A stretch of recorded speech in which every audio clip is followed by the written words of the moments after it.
Welcome to another episode of This Is Your Will. I'm your host, William Hageman, also known as Arkenstone. Today's topic, the limitations of magic.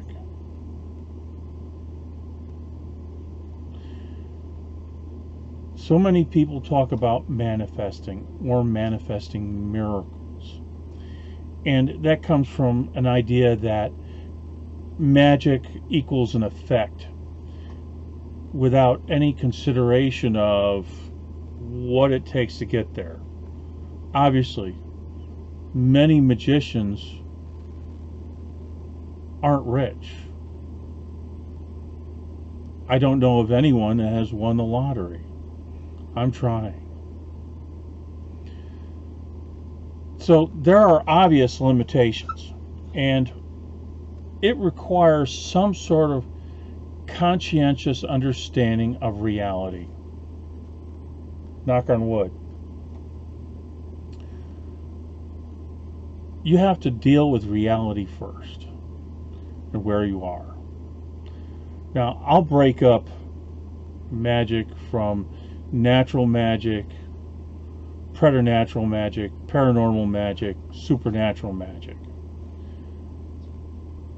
From natural magic, which requires no magical skill, preternatural magic is what is required for work to develop your psychic abilities. The next level is paranormal.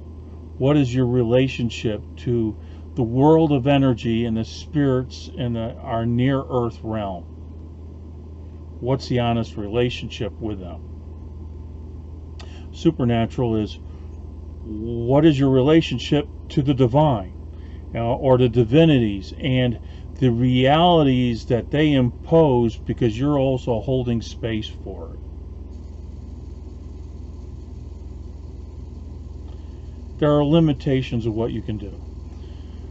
We can break this down to thaumaturgy, which is basically paranormal and preternatural capabilities of relationship to the energy in the world around us.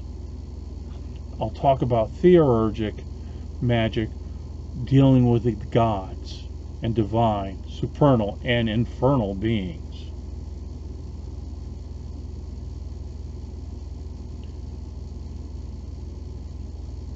What is your realm of influence?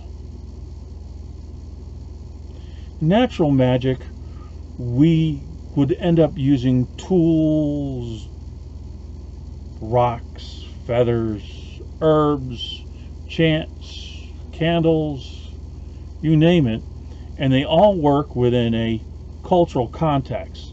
It's like plugging in an application and setting the parameters, hitting the go button, and hope it works. Hopefully you have taken care of your computer along the way, which is you and your relationship to all the peripherals, the reality around you. Formulary books end up being recipes because the environment changes from the recipes that you get. So it's directly proportional to the reality that those recipes and your ability to change the recipes to make it work for you. Your sphere of influence, as you are, you can bump it within the framework and context of that formulary, the environment, the reality that reflects and you are part of. Now, without a formulary, doing direct psychic, energetic work with reality, our impression and our relationship depends on how much work you have done to have an honest relationship with the reality around you. But, in truth, your sphere of influence is small. Most magic is nudging yourself one way to another. one place to another. Think of it this way.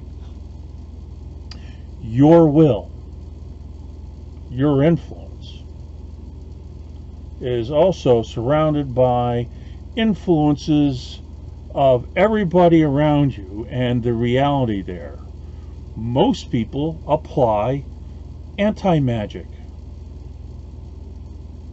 People's egos, people's memories apply what they observe, what they believe, and what they expect of reality. They're holding reality together. So everybody's influence in the world around it, and even the relationship of reality woven together, okay, creates a tapestry. All these influences, for example, the lottery. What? There's 100 million people who want to win the lottery as well. I may have will to overcome 10, maybe 100 people, but 1 million? And everybody is paying attention to it. How do you get people to forget about it and apply your will to it? What we can affect magically is what we can, in silence, do and nudge reality one step at a time so other people aren't paying attention to it, so that you can move yourself through this tapestry. You can pull the thread of who you are and thread it, snake through within a context of the tapestry of reality that you are in. It takes a lot of work to pull yourself out and be objectively separate and completely detached from it. Then insert yourself somewhere else in a tapestry, okay, of reality. The thing is, if you get over here, someplace completely separate from where you started from, you have to conform to that tapestry there, because there's expectations. Every bit along the way, there's certain expectations of reality that you yourself magically end up conforming to comfortably move from one place to another. It's one reason why people are surprised when they do great bits of magic and initiations to expand their capabilities. Their lives all go to heck. Things change because you have to change yourself to evolve, and other people are stuck where they're at. You yourself are the ones that are doing the movement, and you have to conform to it. Now, that means you can change, and there's an evolutionary spiritual process and that and of your personality, so that you can move to another place in the tapestry of your reality. But throwing yourself there, have you had a chance to evolve? A lot of initiations, some of those bigger pieces of magic, you haven't done the change, and the world is going to be at odds with you. It's like, imagine a sheet tucked in tight in a bed, and you throw a book in the middle of it, and the sheet goes like this, and it's still trying to be tucked in, but it's causing a ripple. And everything along the side of it that's trying to hold that tapestry tight notices. Next thing you know, why do you have all these influences aimed at you? It's because you made a ripple, and some magic you can't get away with without being noticed. So here we have it's an observational change, and everybody and everything is part of it. I mean, even if you look at the inanimate objects that have spirit, trees, roads, places, the spiritual identity and reality, spirit loci, they all maintain a constant relationship with everything else that's within a sphere of influence. So it's important to work your magic by the spirits around you, the spirits of place, presence, also other spirits, including the ones that are inhabiting corporeal beings who exercise an inordinate amount of conformance to reality. So most magic done, at least on a thaumaturgic level, is nudge, nudge, nudge, nudge, nudge, nudge, nudge. And you have to change with it. And that change tends to be the hardest of all, changing yourself. This is where spiritual development comes in, where you make your ego flexible. You're able to act and change and choose your behaviors at will, and you have to make it convincing in a pattern that exists where you're going to be. Isn't that special? Now, when you're using spirits, when you start nudging into theurgic levels of magic, whether it be demons or angels and involving gods, you have to have enough people and reality that supports that framework within your reality. I mean, even pagans calling on goetic demons or other spirits, these are all Abrahamic constructs developed over millennia that people have building up and have a relationship with, and they work, okay? But it's a framework that you yourself are going to have to adopt, whether it's explicitly in a Christian or Abrahamic faith-based ceremonial magical practice, or implicitly by looking at the framework and dealing with it directly, whether it's chaos magic, left hand, whatever. You still are participating in the whole framework.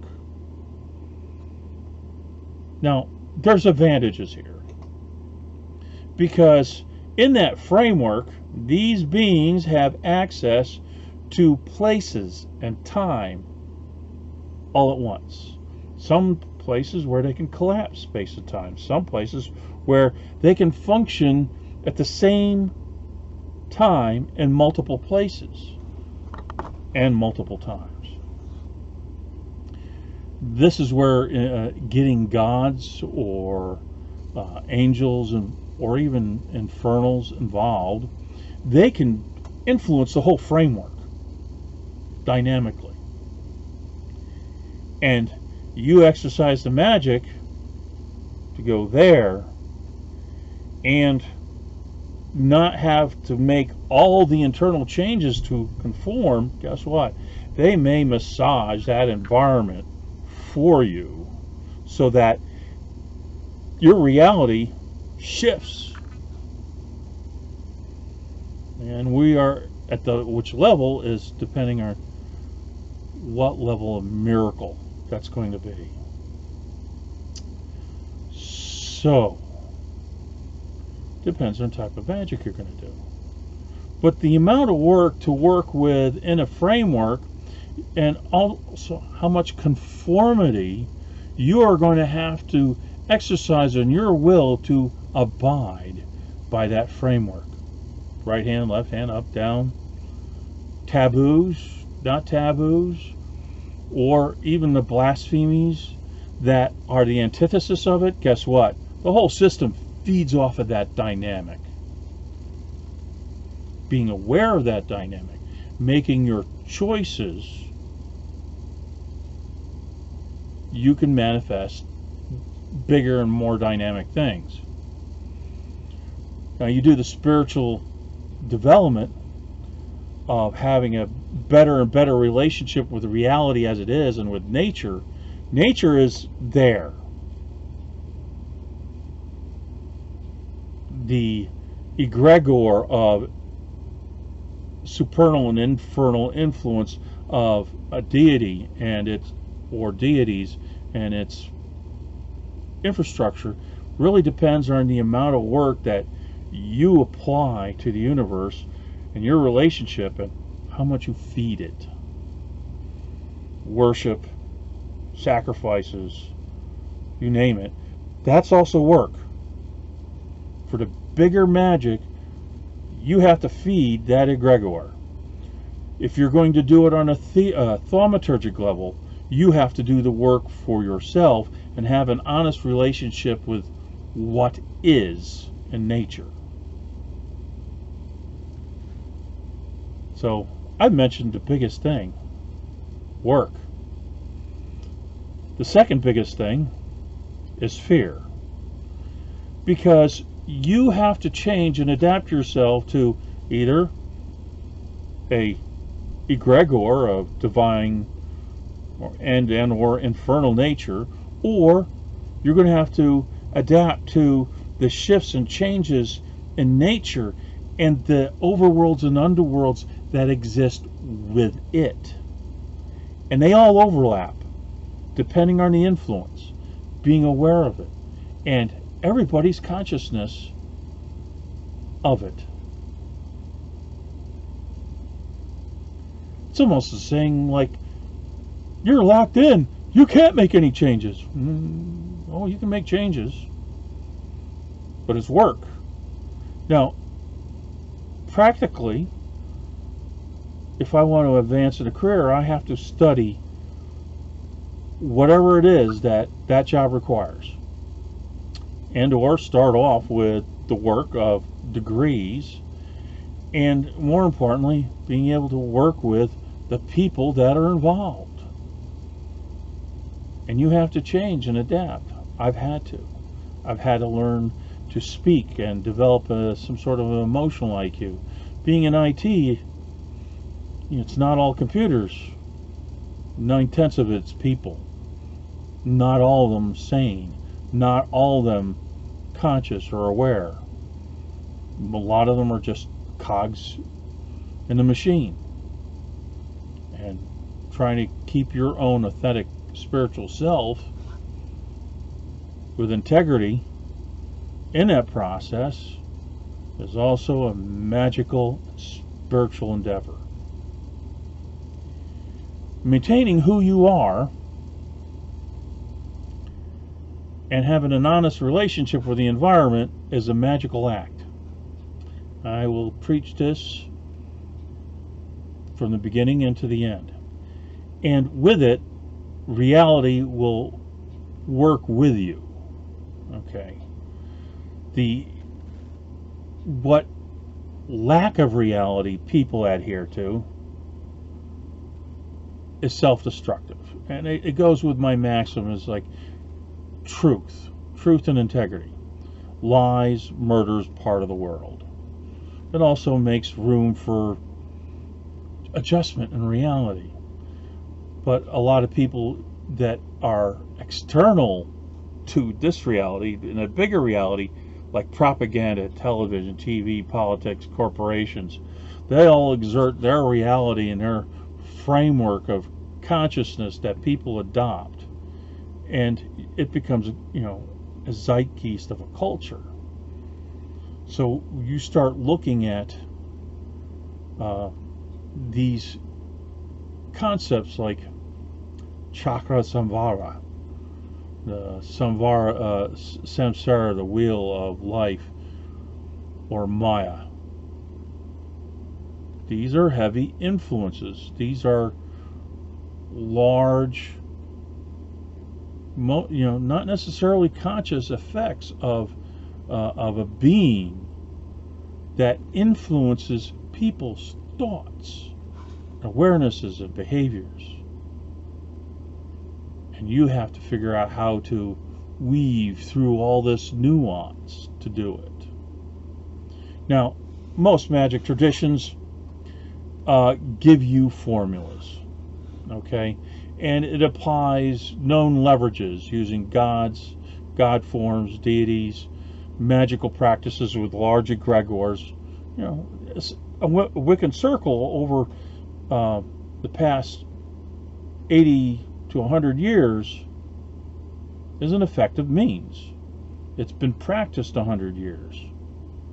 In some form, it's also been practiced in the previous 1,000 in a milieu of neo-romantic magical practices from the Dark Ages through the Renaissance. So these are practices that have frameworks that work. Okay. Understand the original people who made up a lot of these ritual practices were rich and elites and associated with them, and they had a finer and more, they were already halfway there where they physically and emotionally wanted to be. They wanted more. They're already ensconced in reality at a greater level that a lot of us can actually accumulate. Now, it doesn't mean that we can't. It means we just have to do the work. We may have to nudge to get there. We'll have to do the spiritual development and awareness. We have to develop egos that are more flexible, pointed, more utilitarian. Know when to turn our ego into a sword or a lever. And make it consistent that other people will believe it and want them to happen as much as you do. But you don't tell them why, and you don't tell them your agendas. The gods don't. They have their agendas, and they will be glad to work with people for various different things, or not. People accept, well, this didn't happen, this didn't manifest. Chalk it up to being new. Chalk it up to I didn't do something right, or some other thing. Or the beings want you to grow up in a particular direction. Okay, that's part of the process. But it's also should give you an idea of what limitations are. You know, if you have 1,000 people all living in a desert, believing in one God, miracles will happen daily. Okay? You live in a church influenced by multiple communities, minor miracles will happen on occasions. You have a tight-knit coven or group, you work together, things manifest. Not necessarily the way you expect it. Depends on your growth, depends on your will, depends on whether there's perfect love and perfect trust to help you achieve that goal. As an individual magician, you have to be a lot more aware of what you are involved with and how you interact with all of reality. It's more than just will. It's to know. It's also to dare. You have to dare to slip in between all the threads and move them, nudge them, and make yourself change and give you a character arc over the telling of your own story. And you have to be silent. You don't advertise your agenda. You don't advertise what you're willing to do. You don't advertise your magic to others so that they can negate your work by asserting their will of holding reality in the way they want it to be.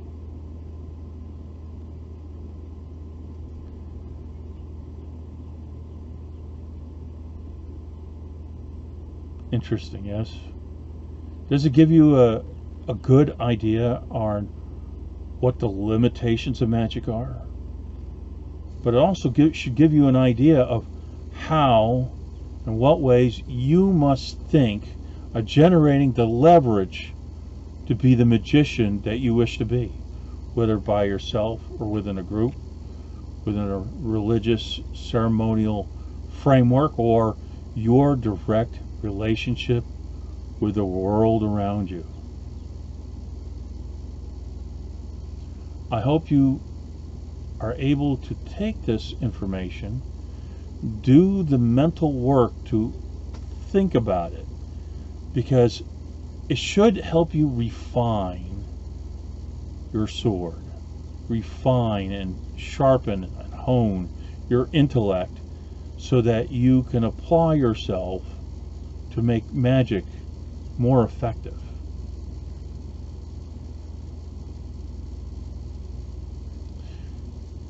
This is Bill Hageman, also known as Arkenstone. This has been another episode of This Is Your Will.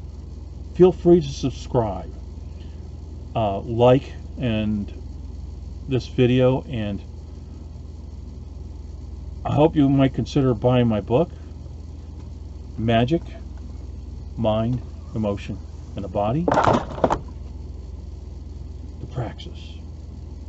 This has all the basics, exercises you need to start to develop your true will and your awareness into reality and to becoming a magician, developing the energetic body that is necessary to become aware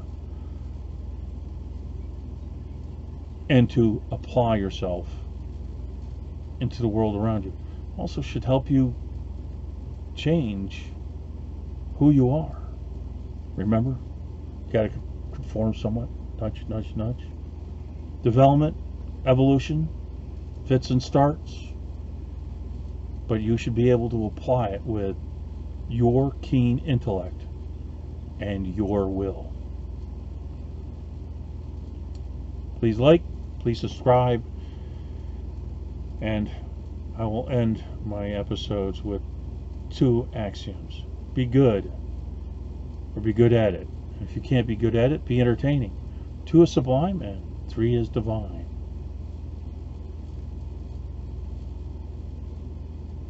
Mind, body, and emotion in balance creates spirit. Life, love, and truth in harmony creates integrity. Integrity and spirit creates soul. Until next time, exercise your will, be your own authentic person, and I will do my best to do the same. Again, this is your will.